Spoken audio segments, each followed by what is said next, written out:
So without further ado, please welcome your president and mine, Donald J. Trump.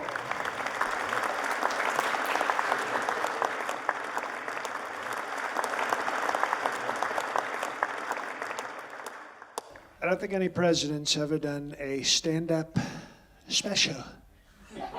So I think this makes this sort of the most special comedy special. That is special. That is very special. So thank you for being here. The YMCA, basically the Trump anthem, the most pro-law enforcement group I think we've ever seen. The Village People. They had a cop. They had a biker who's like sort of when you have to go outside the law, you go to the leather guy. They had a Native American person, I guess in case it's like a tribal problem. A construction worker in case you just want to hit somebody with a wrench, I guess. But they're very, very tough people. Very tough people, the Village People. But it's a great honor to be here in New Jersey where I have a club. I think you know that. I think you know I have a beautiful club called Bedminster. So we're very happy to be here. But have you noticed a lot of athletes are doing the Trump dance? A lot of athletes, we like that. It's sort of become iconic, which is impressive. And I think the thing about it, though, is I saw John Jones. Anybody heard this guy, John Jones? The MMA guy, very tough, very strong guy. And he won. He won his match. And he showed me great respect because he did this. And I wasn't going to say anything to John Jones. He's a tough guy. You don't want to tell him right after a fight. He's probably got the CTE, so you don't want to be too nasty to the guy. But he was doing it right. He was doing what we call the pinball. Now, that's not my patented move. That's a move. You can do that. But that's not my move. My move is we call it the Melania meeting two businessmen.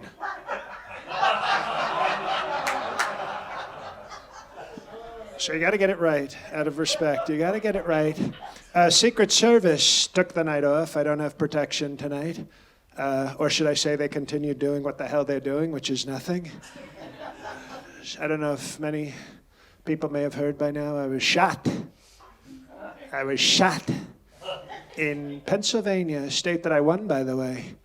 But I got shot in Pennsylvania. And the Secret Service people, you see them, they jumped on me a little too late. Their timing is a little off.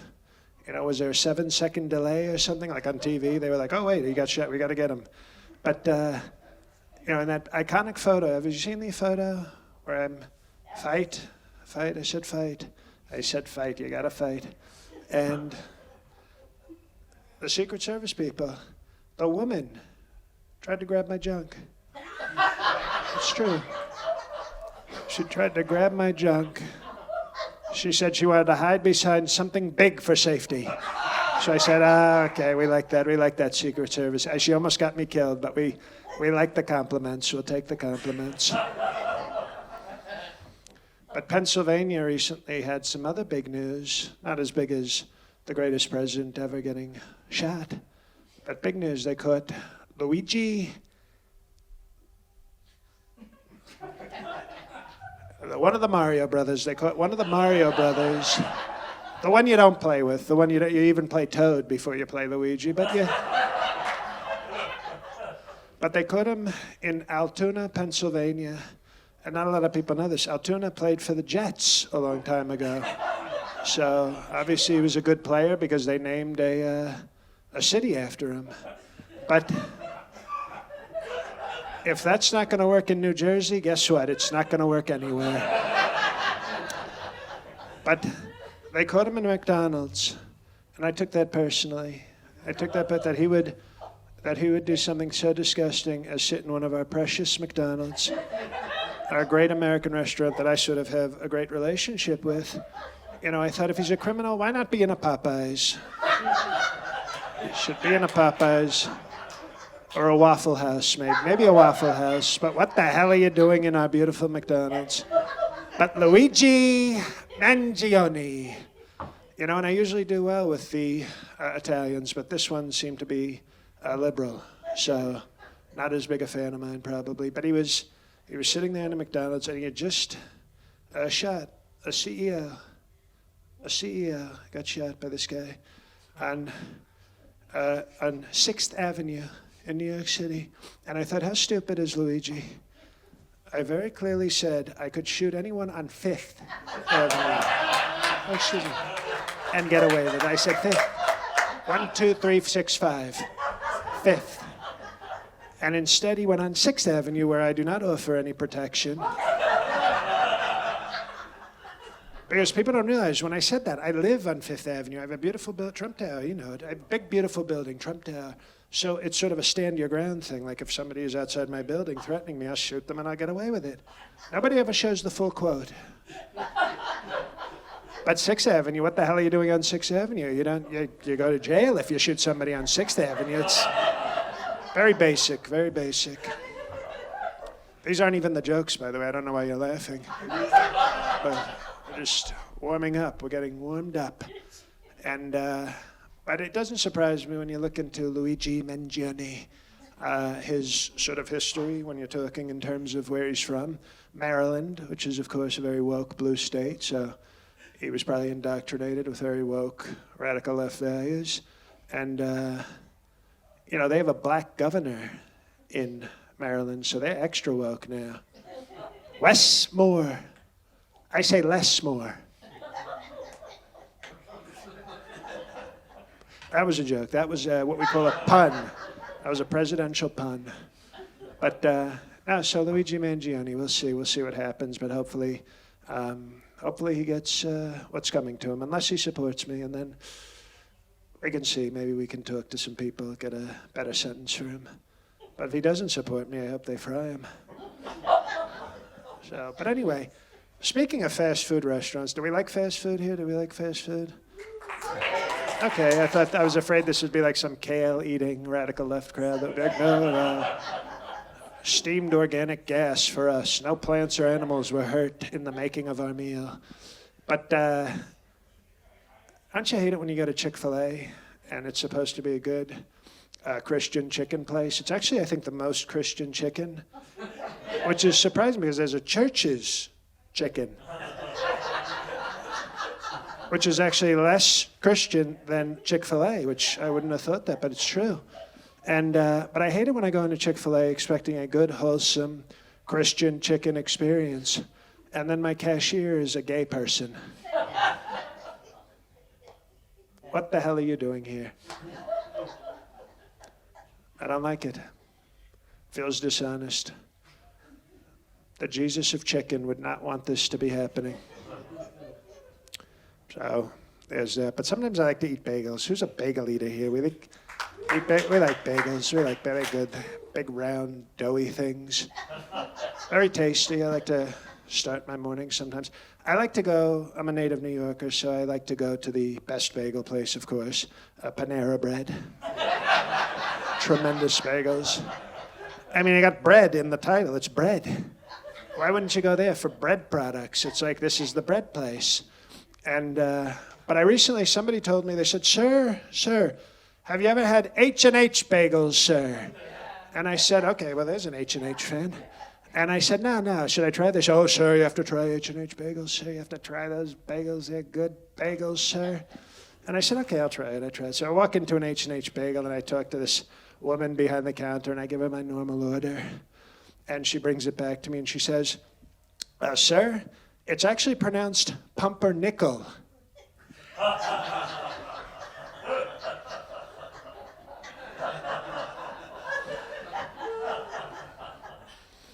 Once again, that's just what happened. That's not a joke.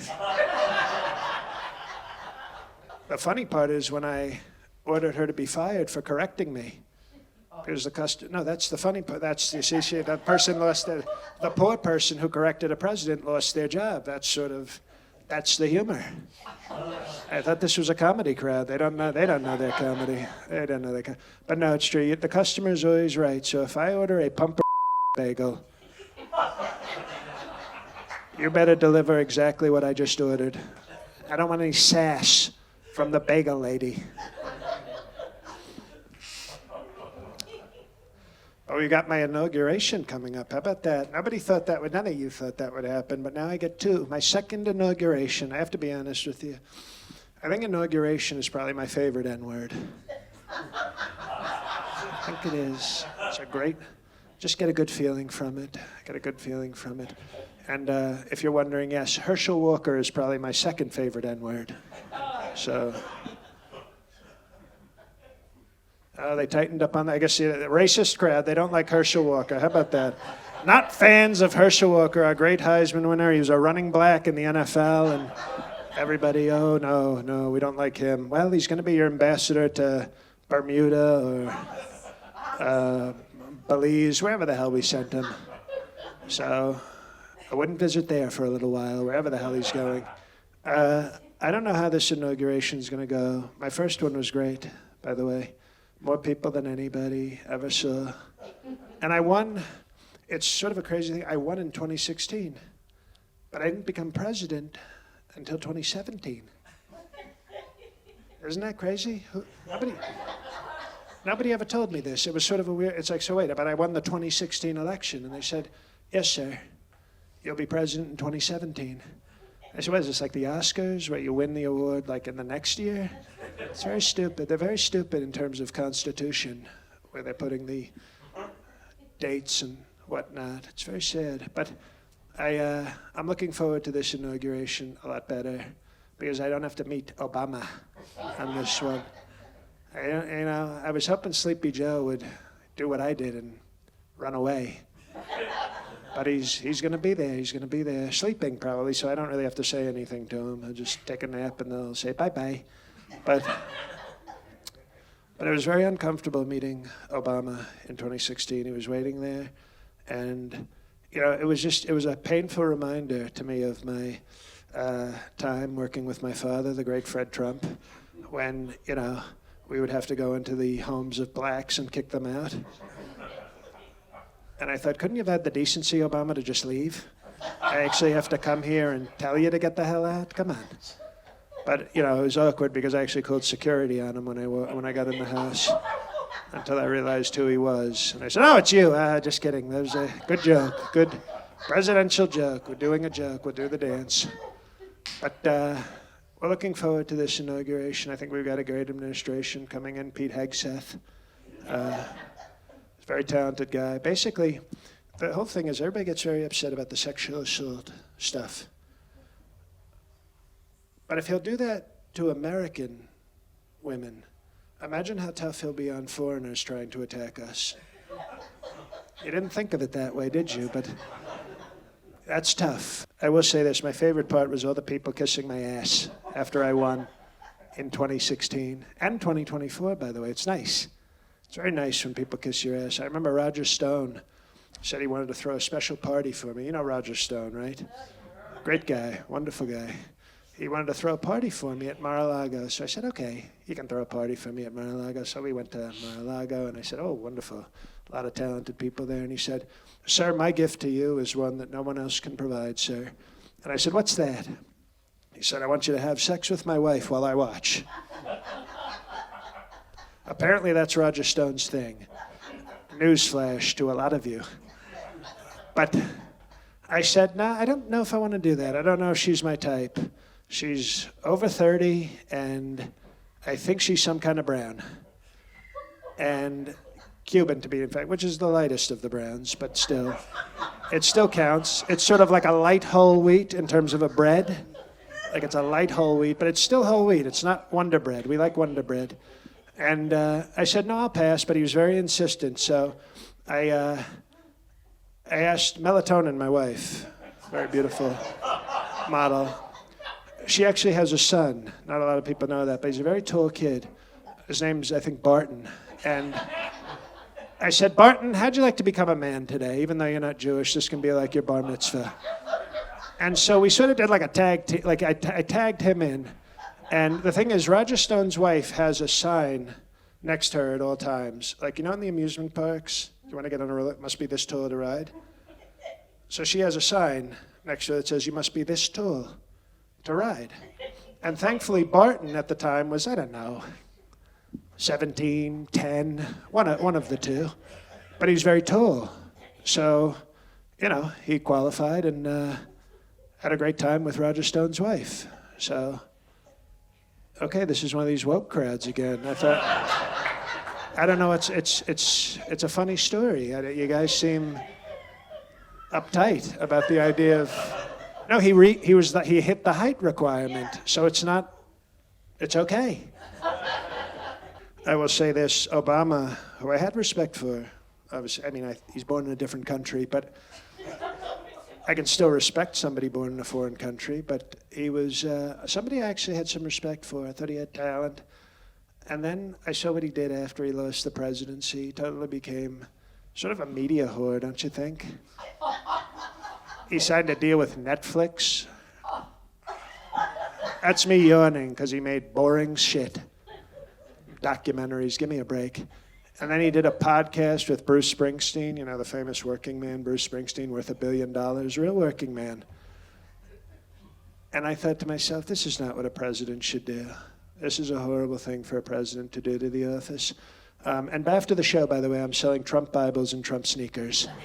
So it's called respect for the office. But I will say this, I have to, you can't just poke fun at the other people, obviously. You have to talk about your own people. And I'm very confused by the Latinos for Trump. I got to say, I'm thankful for their votes, but what the hell else do I have to say to get you people not to vote for me?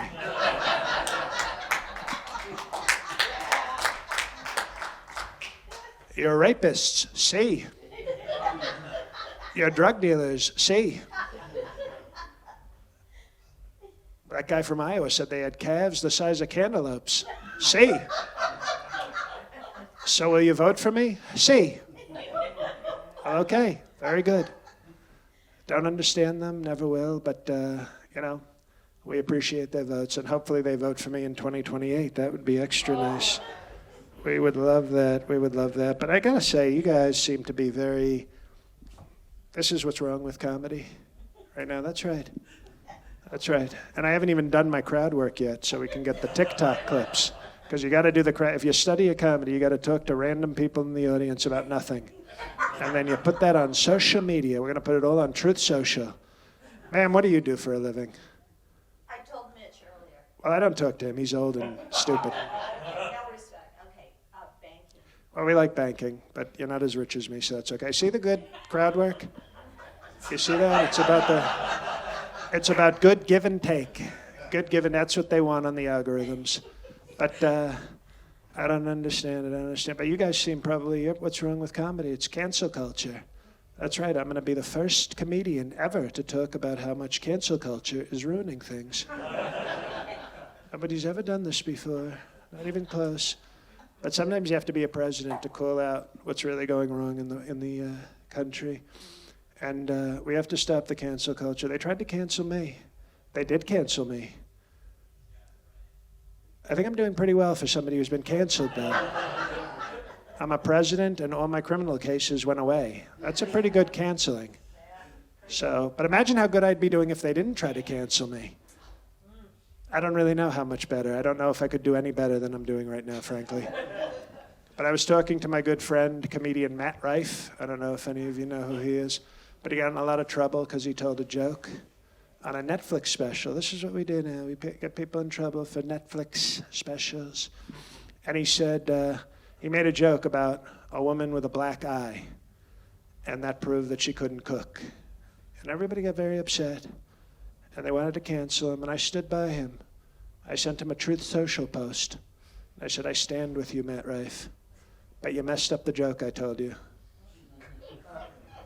The joke was, what do you tell a woman with two black eyes? Well, if she's white, you say, I'm never talking to you again.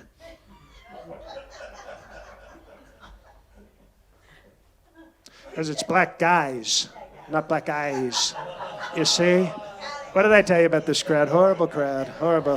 What a low IQ crowd. This is why comedy is dying in Rutherford. Rutherford, where comedy goes to die. So sad, so sad. But also, you know what also comedians are not making jokes about? They're too afraid. Trans people. I'm not afraid. Somebody in Melania's son, Bartles and James, a kid in his class identified as a cat. Doesn't that get you annoyed? And isn't that funny? A kid identifying as a cat? Did it happen? Probably not. But boy, oh boy, did my voters think it happened. So we're going to keep making jokes about it. We're going to keep seeing jokes about it because it gets out the vote. It gets out the vote because here's the thing, people.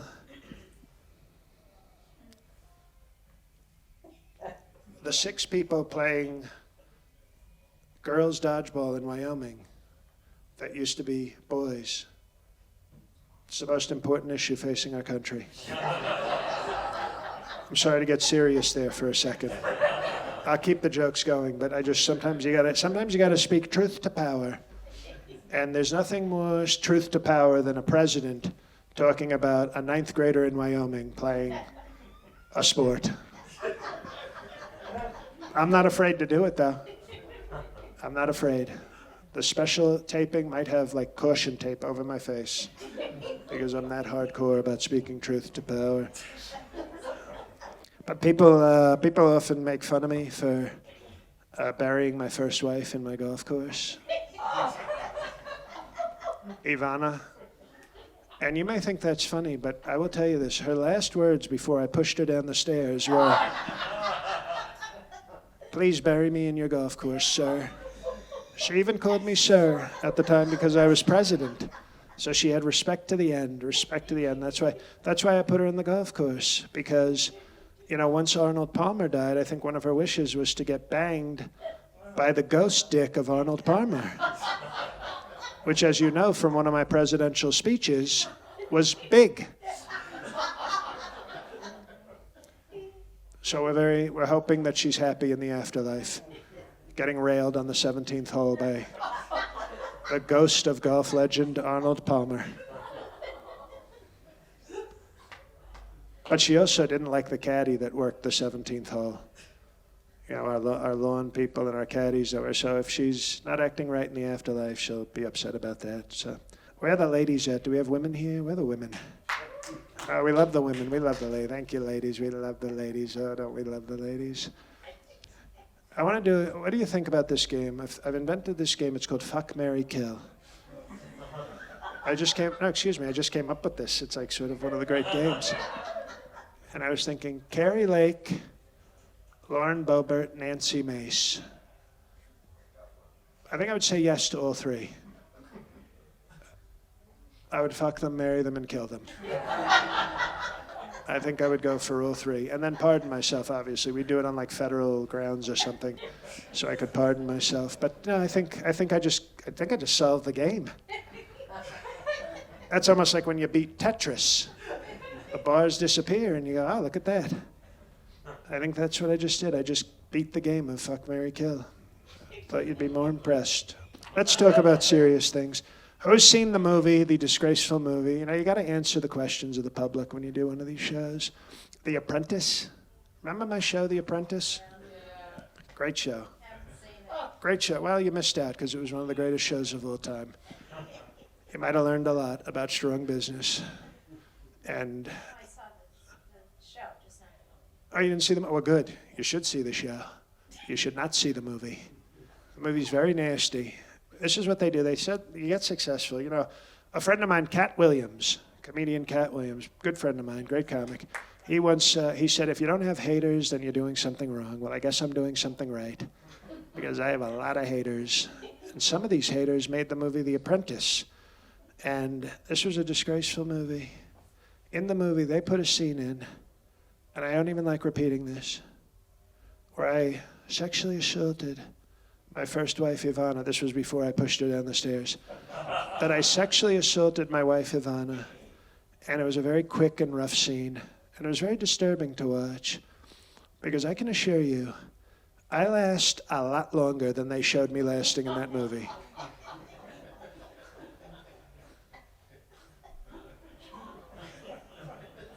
It was a total I'm saying I should sue them for defamation. That was at least 10 minutes with Ivana. The scene was like 30 seconds. How am I excuse me, when I get divorced from my wife, Mesopotamia, how am I going to, I'm going to be back on the dating apps, and they're all going to be saying, but sir, it seems like you don't last very long. I go, that's a lie, and we're in the process of suing. So, they're not only going to make you laugh, some of them are going to make you think. I did star in Home Alone 2. Maybe you like that movie. It's a little more family-friendly, I guess. Some people say Home Alone 2 is the greatest sequel of all time. Sorry, Godfather 2. But we love Home Alone 2 because I have this great, powerful scene with Macaulay Culkin. Remember him? Great actor. Don't know what the hell happened to him, but we have this great scene, very powerful scene, where we're meeting in a lobby. And it's sort of like it's like the apex of the movie. It's like the critical scene in the movie. And after we were done shooting, Macaulay Culkin came up to me and said, "Sir, that was amazing, sir." I said, "Well, thank you. You weren't so bad yourself, McDonald's." And he said, "Sir, do you have any tips for me?" And I said, "Well, a friend of mine, a big celebrity friend of mine is currently staying in this hotel. And I know he wants to meet you. So perhaps we could talk and have like I could sort of introduce you. I like to bring people together." So we went up to Michael Jackson's hotel room. And I said, "This is Michael Jackson." He was like, "Oh, wow, it's Michael Jackson." I said, "Michael, this is the person you'd asked to meet." And then as the door closed, Macaulay Culkin did this.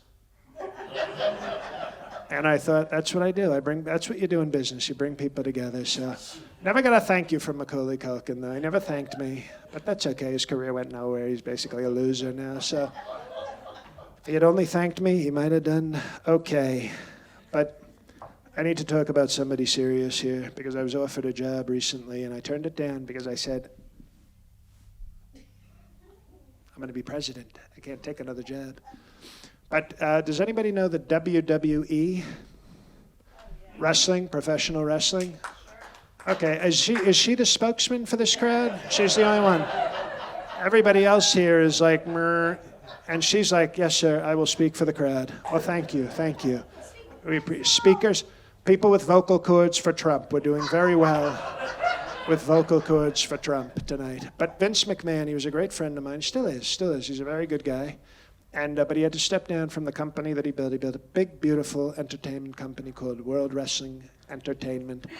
And he had to step down recently. And I thought, this is so horrible what they're doing to him. What they said he did was he sex trafficked an employee.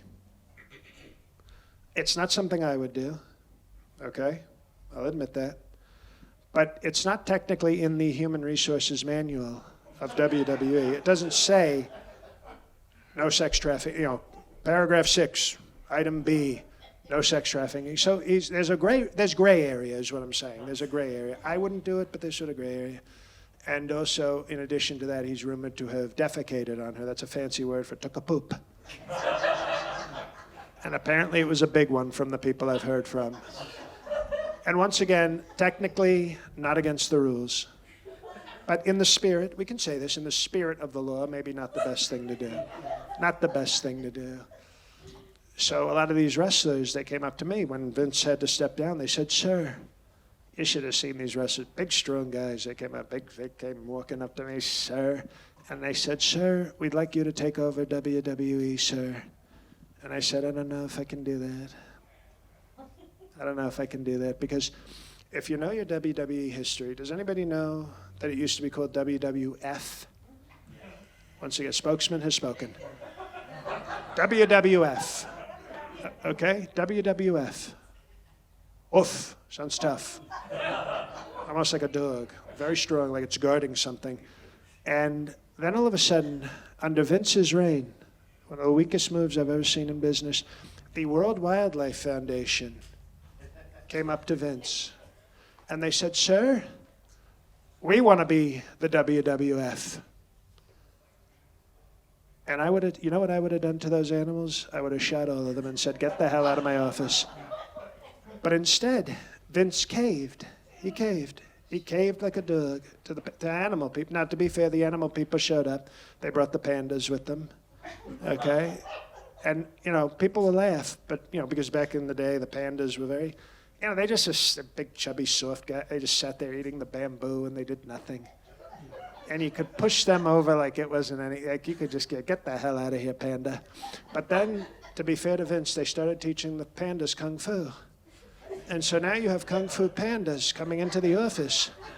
And they can kick some ass. These are tough pandas. These are strong pandas now. These are not your granddaddy's pandas. These pandas mean business. But I still thought it was weak of Vince to cave and just say, you can have it. He caved like a dog and he let the animals get it. So I said to the wrestlers, I said, I don't think I can do this. I don't think I can do this. And then they had a guy come in, The Rock. Have you ever heard of The Rock?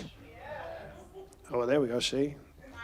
Now they're no, you can talk. No, I'm not. Excuse me, I'm talking. You can talk. I am talking to you to give you permission to talk. I was blaming them. These are nasty people who are afraid. These are cowards. That's why they lost. They're probably all Koala Bear Harris fans, and they lost like dogs. Bye-bye. But The Rock came in, big, strong guy. There's a strong guy with big voice. Hello, sir. And I said, yes, sir. And he said, sir, we need you to take over the WWE. And I thought about it. And I said, if I don't win the election, I'll do it. But I think I won, so I can't do it. So sorry, Rock, you're going to have to keep making bad movies with Kevin Hart. But this is the part in every stand-up show, if you've ever watched a stand. Now you got to get like serious. You got to talk personal and serious stuff. Oh, we've talked about the big. Then you got to follow the rules. So family, right? Family's important, I guess, to some people. I think fatherhood is the most important thing to. No, I'm just kidding. It's okay. Being a father is okay, I guess. I like being a grandfather, though.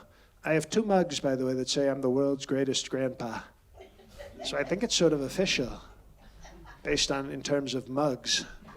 I think I'm probably the world's greatest grandpa. But I do love my grandkids, I think.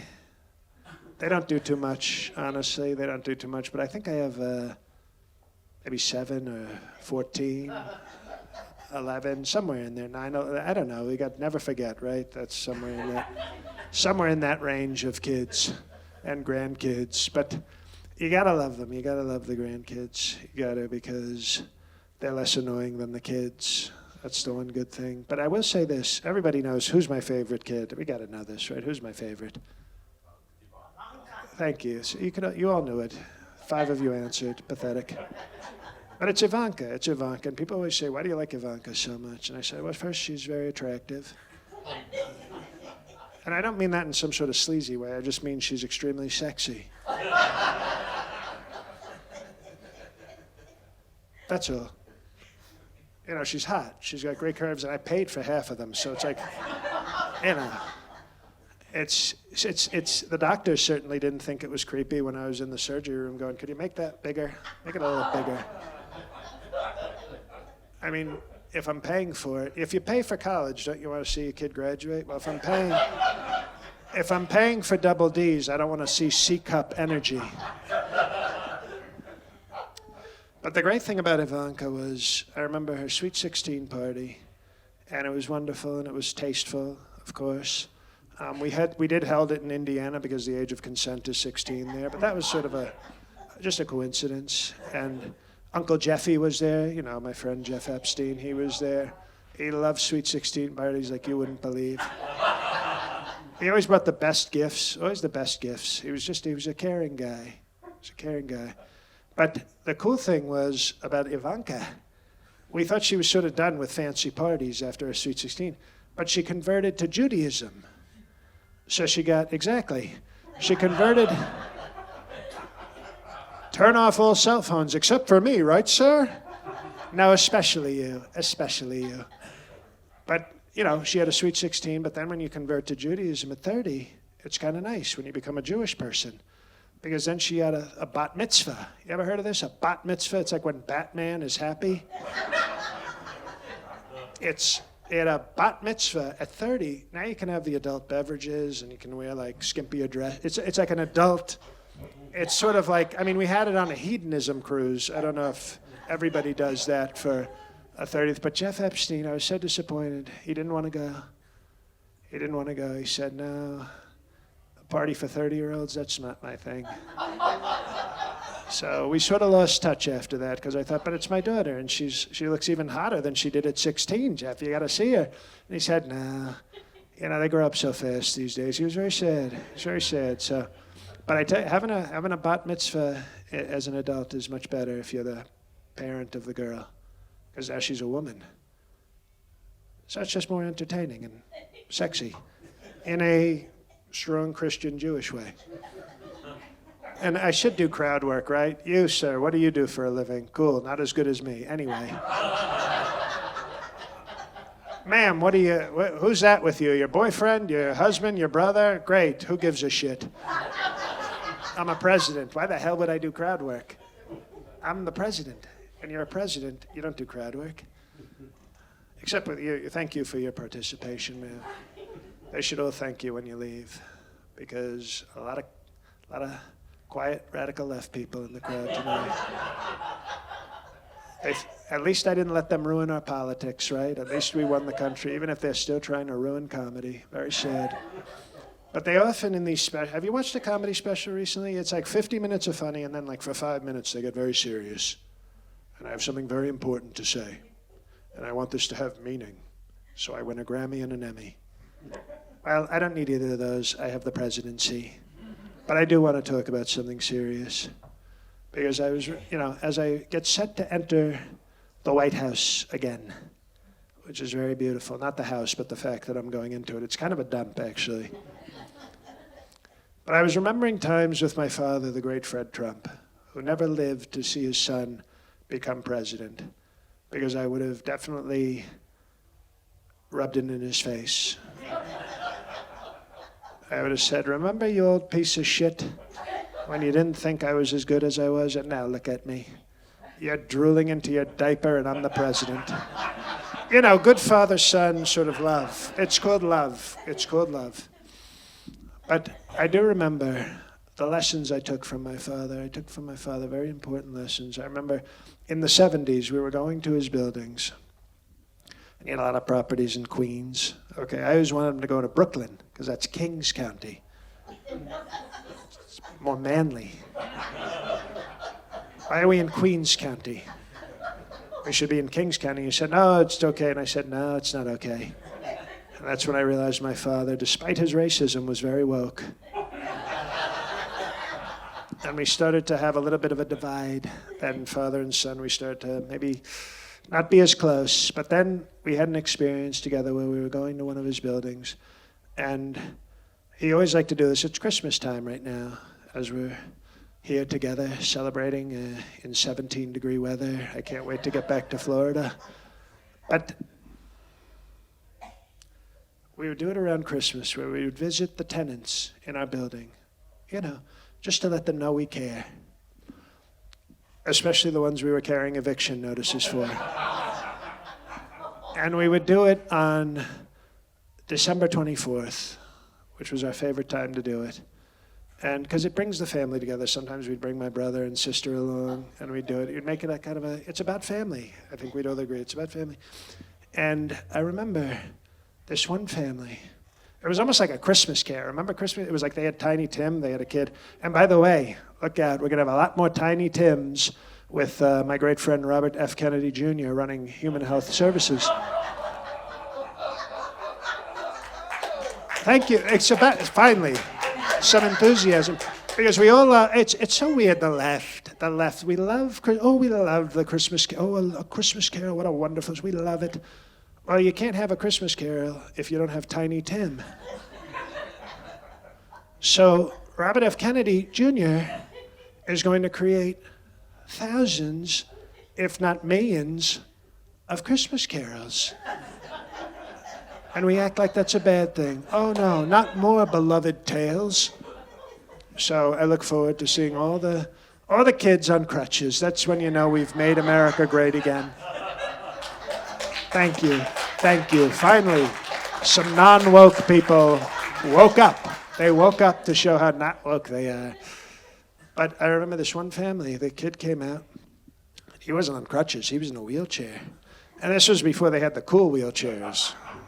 This was just, the old school.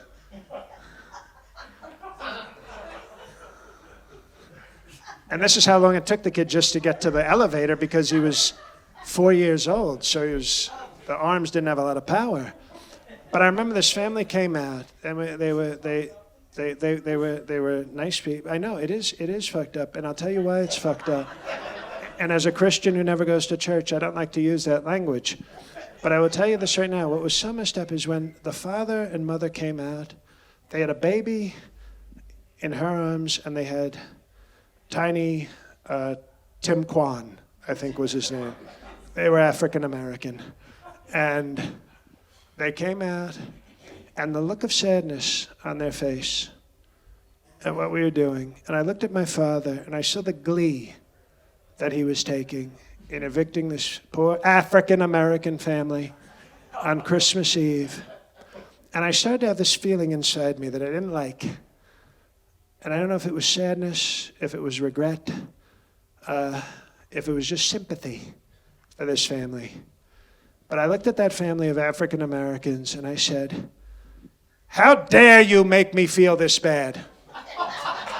Get the hell out of my father's building." And that is the energy I have tried to maintain from that day on, and I think I've done it. So thank you very much, everybody. Especially thank you. It's been wonderful having you here. We appreciate you. Thank you. And good night. I think that's it.